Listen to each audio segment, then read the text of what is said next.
because it lowers your resting heart rate, increases your stroke volume and your VO2 max. It helps to lower your blood pressure, helps to increase circulation to the brain. It also helps to aid in detoxification. It also stimulates your lymphatic system. That's your body's sewage system. It will stimulate that system. The bad thing about that type of exercise is it raises stress hormones. So we have to think about this for a second, because at our genetic blueprint, we are hunter-gatherers. We're designed to be hunter-gatherers where we chase our food, we catch it, we eat it, and we're done. So the traditional way we exercise is that we put the treadmill on 4.5 and we watch Oprah while, if that was even on TV anymore, we do that for 45 minutes to an hour. That's not the way we're designed to work out, especially at least by our genetic blueprint anyway. So we're not meant to chase the bunny rabbit until it passes out. We're meant to sprint after it, catch it, eat it, and be done. So as a hunter-gatherer, we don't want to raise stress hormones like cortisol, because cortisol increases your appetite. That's why a lot of runners will get hungry in the hours or days following your exercise routine. It's actually catabolic, so it breaks down muscle. It's the opposite of anabolic. It breaks down muscle tissue, and then it increases fat storing, slows or inhibits exercise recovery. The hormones that it does suppress, which are bad, is that it suppresses testosterone, human growth hormone, which are both necessary for building muscle and burning fat. So if you want to be a fat burner instead of a sugar burner, you need to increase testosterone and human growth hormone. That's even for women. A lot of the excuses I get are, I don't want to work out because I don't want to get too bulky. Well, it's a lot harder to get bulky than you really think it is. It's not that easy, trust me. I've been trying to get bulky for over 20 years, and it's a constant everyday struggle, even for a male who has naturally more testosterone and more growth hormone. So women need an increase in those to be healthy. And it also decreases your immune system after the exercise. So we want to suppress cortisol and we want to raise testosterone and growth hormone. So the way we do that is with what's called metabolic conditioning, and that's what we teach in our Max T3 program. That's a 2 DVD set, which you can do it just based on the free resources we've got, but if you want to take it to that next level, that DVD is almost a must as far as the resource goes. So it's basically working at the hormonal level. So the whole key of everything we teach, whether it's nutrition or exercise or detox, it's to balance brain chemistry and regulate hormones. That's really the key, because if you balance brain chemistry and you regulate hormones, what do you think happens to weight? It goes up. If you balance brain chemistry and you regulate hormones, what do you think happens to depression? If you balance brain chemistry and you regulate hormones, what happens to back pain and headaches and allergies and all these other conditions that we worry about? It's all about balancing hormones and regulating brain chemistry. So the key with this, short surges at 90 to 100% of your intensity in as little as 4 to 12 minutes a day. So everybody stand up. Do a real quick surge. Anybody knows me good enough knows I'm not letting you out here without a good little burst train. Yeah, you want to demonstrate the... No, I don't want to demonstrate the movement. So we'll do, since everybody's kind of packed in here, you're going to run in place, but the twist I want to add is you have to punch up in the air. So it's literally as fast as you can go, but you're punching it in the air at the same time. What if you don't have any balance? Hold on and go slow. We don't want any letters from attorneys. You got to go nice and slow. So 20 seconds. Ready, set, go. The key is you got to go as hard as you can go. It's 90 to 100% of your intensity. No way, it's 90 to 100%. Go, go, go, go, go. That's 10 seconds. Go, gotta go, gotta go, gotta go. 4, 3, 2, 1. So it's 20 seconds on, and then you take a 20-second rest. And during your rest period, you just do, that's all you do is rest. The 20-second rest periods go a lot quicker than the 20-second workout periods. So you got about, you're missing, get out here and do it. You haven't done yours. We're going to do just 3 of these. Here's your second one, then 3, 2, 1, go. Remember, it's 90% intensity. The sillier you look, the better you're doing it. So go hard and look silly. Good job, guys. 10 seconds. Keep 8, going. 7. Punch harder. 5, 4, 3, 2, 1. Good job. We're just going to do one more. There's several variations. You can do jumping jacks. You can do push-ups. You can do mountain climbers. Me and Casey shot some silly videos on the website. Last one. You got about 8 more seconds of rest.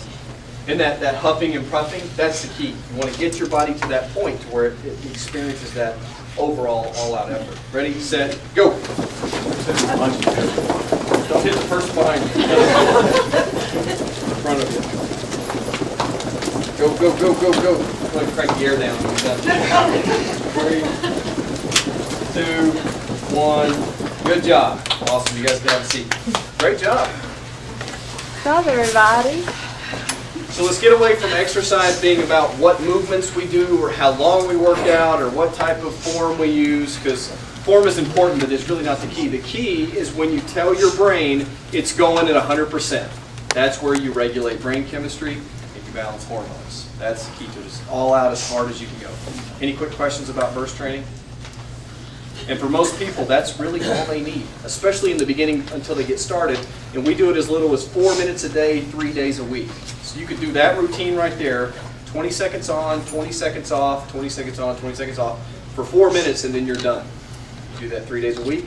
And for most people, they'll get more results out of that than doing an hour on the treadmill 3 or 4 days a week. Would you rather work out for an hour 4 days a week or 4 minutes 3 days a week? I mean, give me right. And you do it at home. You can do it naked in your living room if you want. You don't even have to have equipment. Just do it all at home. The key is that all-out effort. It's a weird visual. Yeah. Any questions on burst training? Is that what sprinters look the way they do? It's a great point. Would you rather look like a sprinter or would you rather look like a marathon runner? Look at the physiques of the two. About 60% of marathon runners are overweight. About 0% of sprinters are overweight. I've never seen a sprinter that had a weight problem because they're working out the way their metabolism and their genetics are designed to work out. So they're going with their genetics, not against those genetics. So for most people, the way this looks in the real world, we start doing burst training today. We'll let today count as your first workout, but tomorrow you got to start your second one. So you start doing burst training today. We work that into our calendar. If you don't have 4 minutes you can work into your calendar, there's not much help. Not much I can do for you. And then as far as the nutrition goes, we start eating in the morning. We go lean, we go high fat, high protein. But remember, they have to be healthy sources of fat and protein. So a typical breakfast would be like eggs and turkey sausage or turkey bacon or fruit. What are the best types of fruit to eat? Berries. Anything that ends in berry. Why are those better? Less sugar.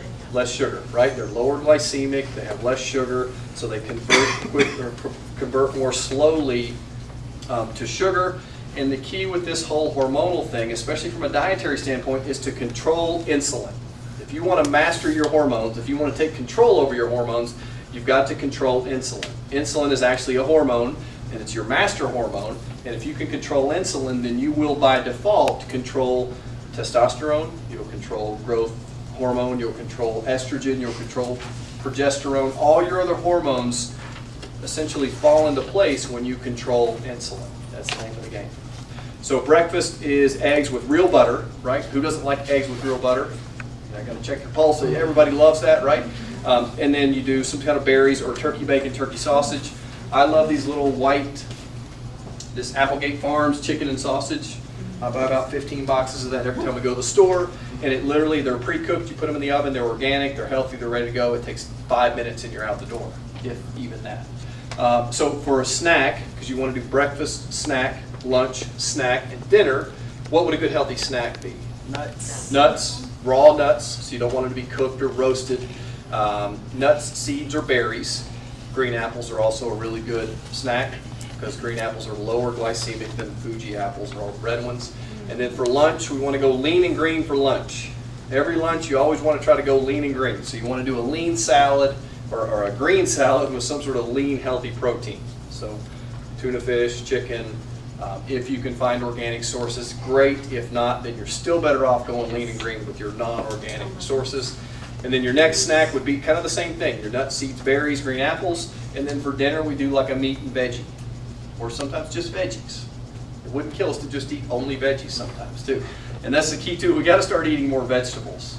If you're over the age of 7, you can no longer use the, I don't like the taste of vegetables anymore. Sort of an adult, we all have to start eating our veggies. It's just kind of, we know it's healthy, so we got to do it.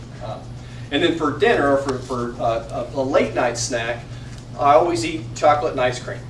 Some of you probably heard me say this before. Every night, just about every night, I eat chocolate and ice cream. But what's the catch? What's the catch with the chocolate? Bittersweet chocolate. Dark chocolate over what percent? 70. Yep, at least 70, close. Want at least 70, preferably 85 if you can get your hands on it. The darker the better. Can you get the Dark- chocolate with bacon in it? What's that? You can get the chocolate with bacon Chocolate in with it. bacon, really? Where you get that? Whole Foods. Chocolate with bacon in it? Yeah. Really? Where do you find that? I have to look for that. No, I prefer mine without bacon. And then for ice cream, we do like a smoothie. So I'll do a scoop of the protein powder with some almond milk or coconut milk with berries. I throw in some cinnamon to help curb insulin levels, to keep insulin levels under control. And then you blend it up nice and thick so it tastes like ice cream. So every night, you get a little bit of dark chocolate and a little bit of ice cream. So you're still satisfying all these cravings. You're cheating without feeling like you're depriving yourself. Or you're not cheating, you're getting healthy without cheating. So that's how a typical normal day looks. And for most people, they'll start to lose weight very quickly. And if they're not losing weight quickly, what's the issue? Toxins, right? So if you're toxic, you're not, all the diet plans on earth are not going to be totally applicable to you unless you get rid of that toxicity first. So what is health? That's really the key, because you wouldn't be sitting here if you didn't want to be healthy. Really, what's more valuable than our health? Is there anything really in our lives more valuable than our health? If you could give up all your money or all your health, which one would you give up? Money, right? If I give you $1 million, but you had to give me your stomach and wear a bag on your waist for the rest of your life, would you do it? Or $10 million, but you had to give me your legs. Not in a million years. We'd never do that. So our bodies are worth millions of dollars, but we treat it like an old beat up Chevy. So we treat our cars better than we treat our body. We would never give our pets the kind of food that we put in our own bodies. So the key is to start treating ourselves like this valuable machine that we really are. So most people think they're healthy when they look good and they feel good, right? If you look good, feel good, you're healthy. But how does high cholesterol feel? How does early cancer feel? How does early diabetes and early heart disease feel? How do 80% of people find out they have heart disease? Heart attack. 80% of people find out they had heart disease by having a heart attack. That's an astonishing statistic. They felt great the day before, and then they had a heart attack. And half of those people that have their first heart attack will die. So we've all been to the funeral of someone that had a heart attack, and they say, oh, Bob, he was so healthy, and he died of a heart attack. Well, healthy people don't have heart attacks. They just did not have symptoms, because symptoms only show up last. In disease processes, symptoms always show up last. And the biggest problem is the it ain't broke, don't fix it, right? So if it feels good, it must be fine. Nothing could be further from the truth. So what controls healing and functioning in your body? That's your nervous system. Every time your heart beats, every time you breathe in air, every time you move your fingers and your toes, that's all happening because your brain is controlling and running the show. It's been said that you can go a month without food, you can go days without water, and you can go actually minutes without air, but you can't go 1 second without nerve supply. If your nervous system's not working, then you're officially considered dead. We used to think you were pronounced dead when your heart stopped beating, right? Your heart was stopped and we knew you were dead. But now we know we can get your heart going again and bring you back to life. But the real true measure of whether or not you're alive or dead is whether you have nerve supply. What's the difference between someone who is alive and someone who has been dead for 30 seconds? They have the same chemical structure. They have the same makeup. The only difference is one has nerve supply and one does not. What's this guy? Or who is this guy? Christopher Reeve. How did he get hurt? Fell off the horse. Yep, horseback riding. A little more dangerous sport than I anticipated it being, but he fell off of a horse. He got his hands kind of tangled behind his back, and he buried his chin into the dirt. So he hit his chin first into the dirt. It burst the top bone in his neck, and it actually bruised the spinal cord. I always thought that it severed his spinal cord or, decapitated him of some sort, but it really just bruised the base of his spinal cord.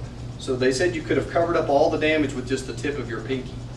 But what did it do to his body? Paralyzed him. Right? He can't move his arms and his legs. He's stuck in the chair. You see the tube that's coming out of his throat, so it shut down his lungs, and he had to have a respirator. You can't see the pacemaker that he's got keeping his heart beating. They had to push on his bowels to make his bowels move. His immune system shut down, his hair fell out, and he died in about 9 years. Now, was that because God made faulty organs in Christopher Reeve? Or what's his solution? What does he need more of? Does he need better exercise programs and burst training or vitamins or minerals, or does he need more nerve supply? And that's really the key to health. You're only healthy in relation to how much signal gets from your brain down your spinal cord into your nerves. So what tests do we have to run to find out how your nervous system's working? The EEG. Yep, the EEG is similar. That'll give you sort of overall brain function, but it doesn't tell you how the brain is communicating with the body. EMG?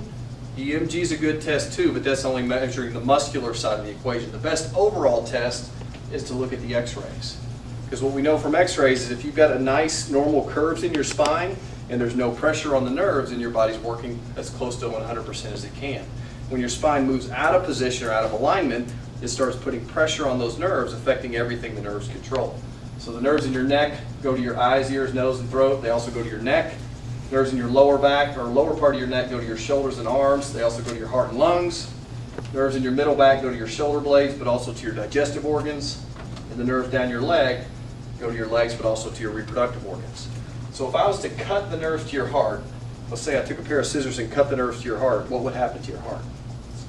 Stop, right? Immediately. Is that a belief or a fact? Fact. Anybody want to test that? If I was to cut those nerves, that heart stops. What if I was to squeeze the nerves to your heart for 15 or 20 years? If we took, instead of scissors, we took a pinching pressure and squeezed the nerves to the heart for over 20 years, what's slowly happening to the heart? All the muscles dying. Slowly, that's working too hard, it's dying. Are you creating healthy cells in your heart or abnormal cells in your heart? Abnormal. Right, so what's heart disease? If I was squeezing the nerves to your colon for 20 years, what are you slowly developing in the colon? Are you making abnormal cells or healthy cells? And what is colon cancer, right? So 20 minutes ago, if I'd said pinched nerves in your spine cause cancer and heart disease, you probably would have thought I was nuts. But those organs are only healthy in relation to how much nerve signal gets to them. Does that make sense? So our goal is to find those subluxations. We work to remove them and then stabilize that condition so the body can work via the nervous system at full potential. There were some studies that were done that found spinal adjustments, particularly at the top part of the neck, were better than 2 blood pressure medications combined. So without drugs, they had no side effects, no adverse events, and no problems, and they reduced blood pressure better than 2 popular hypertension or blood pressure medications. And who's ever heard that study? You'll never see that on NBC or CBS News. It's just not information you're going to get, and that was published on WebMD. So the arcs of life, you should have a forward curve in your neck. Everyone hopefully has at least some curve to the neck, because the more you begin to lose that curve, which is from that misalignment of the neck over time, the more it starts to stretch, pull, and degenerate and tether the spinal cord. So hold your hand like the letter C. That mushy part of your hand would represent your spinal cord. When you lose the curve in your neck, that's what happens to the spinal cord. So it's stretching, pulling, destroying, basically interrupting that communication between your brain and your body. Your spinal cord should look like that. When you lose the curve, that's what it does to the cord. So which one tends to have more neck pain, do you think? The second one. Which one do you think gets the flu first? Or allergies, or depression, or heart disease, or cancer, or anything else? You're only healthy in relation to how healthy your nervous system is. So when we adjust you, we're not adjusting you for back pain. We're trying to get the pressure off your nervous system so your body can work better. When we adjust you, we're not adjusting you for headaches. We're trying to get the pressure off the nerves so your body can work better. We're not adjusting you for cancer or for diabetes or for heart disease. It's getting the pressure off the nerves so your body can work better. And 2, if I'm squeezing the nerves to the stomach, if there's pinching pressure on the nerves to the stomach, does it really matter how much good healthy food you eat, or how organic your food is, or how many pesticides are in that food? It makes a difference, but if that nerve's pinched to the stomach, the food doesn't really matter all that much. If I'm choking the nerves that are going down the legs, does it really matter how much exercise you're doing or how much burst training? So without the nerve supply, the other essentials don't really make all that much sense. So here's a study of wellness patients. These are chiropractic patients over the course of 5 years or more. They're considered maintenance patients. They had 31% that they spent on their health care compared to the national average. They only spent 31% of what the average person spent on health care. They had 50% less medical doctor visits. They obviously had healthier habits, and they had a 98.5% satisfaction rate. Name another profession, which I'm not bragging, but name another profession that has a 98% satisfaction rate with what they do. It's very hard to find. And then those patients had 60% fewer hospital admissions, 59% less days hospitalized. They paid 62% less on their, or they had 62% less surgeries, and they paid 85% less on drugs. Who would like to pay 85% less on drugs? So some of the warning signs and symptoms, this is how you know if your body is out of balance, because the whole key with health is keeping your body in balance. Headaches, insomnia, brain fog, high blood pressure, infertility, depression, fatigue, diabetes, sciatica, neck problems, menstrual problems, weight loss, low back pain, dizziness, acid reflux, numbness, tingling, allergies, and asthma. Now, we don't treat any of those conditions. Our goal is not to treat those conditions, it's to get your body healthier so those conditions go away. So you got to have a new paradigm. The whole cure to this healthcare problem is not more Obamacare or more insurance or more access to this broken, fractured medical system. Is to have a new system where we don't need as much medicine, drugs, and surgery. That's the key. Drugs and surgery do a lot of good in emergencies. If you break your leg and the bone's sticking out, don't come here. We don't want you. You don't need what we have. So for emergencies, that system's great, but that's not how the system is applied. So everybody always asks about supplements. That's the biggest question I usually get is, what supplements should I take for weight loss? We have a daily detox product, which is really, before you buy that, everybody needs this book. I'm not big on pushing products, but you need a resource manual. Nutrition is way too big of an issue, way too much of a mountain to climb without having some core information and knowledge. We need more education, not more medication. So this is kind of a must for every household. And then if you want a detox product, that's a good 2-part detox product that helps to get the toxins into the bloodstream, into the bowel, and then it helps get it out during your normal bowel movements. It's not an explosive detox, so you're not going to be racing for the bathroom every 10 minutes. It's actually gentle. And this Greens First product it's about 10 servings of fruits and veggies kind of loaded into one, so it helps to raise your pH. It makes you less acidic. It helps to make you more alkaline, and it helps to reduce inflammation. That's the key. Any questions on all these? A few upcoming events. July the 23rd, we have our Patient Appreciation Dinner. So if you want a free dinner at Bosco's, you bring 1 up to 10 of your best friends, and we get up for about 20 minutes and teach them a little bit about the truth and give them sort of an opportunity to find out if this is something that may be for them. Because our goal and our mission is very simple. It's very clear and transparent. We want you and everybody you know living this 5 essentials lifestyle. Because 5 out of 6 people are dying of heart disease and cancer. What happens to that statistic if everybody's living that 5 essential system? So that's the goal. If your family lives out of town, let us know, and we'll help hook them up with a Maximize Living doctor somewhere in our network. So no matter where they live, let us know. We'll find them. July 30th is Patient Appreciation Day. So if you have friends and family that want to get their x-rays and exams at no charge, we'll do that on the 30th. And then we're doing an advanced talk on the 13th on family health and vaccines. There's probably no other topic with more emotion and more misinformation than vaccines.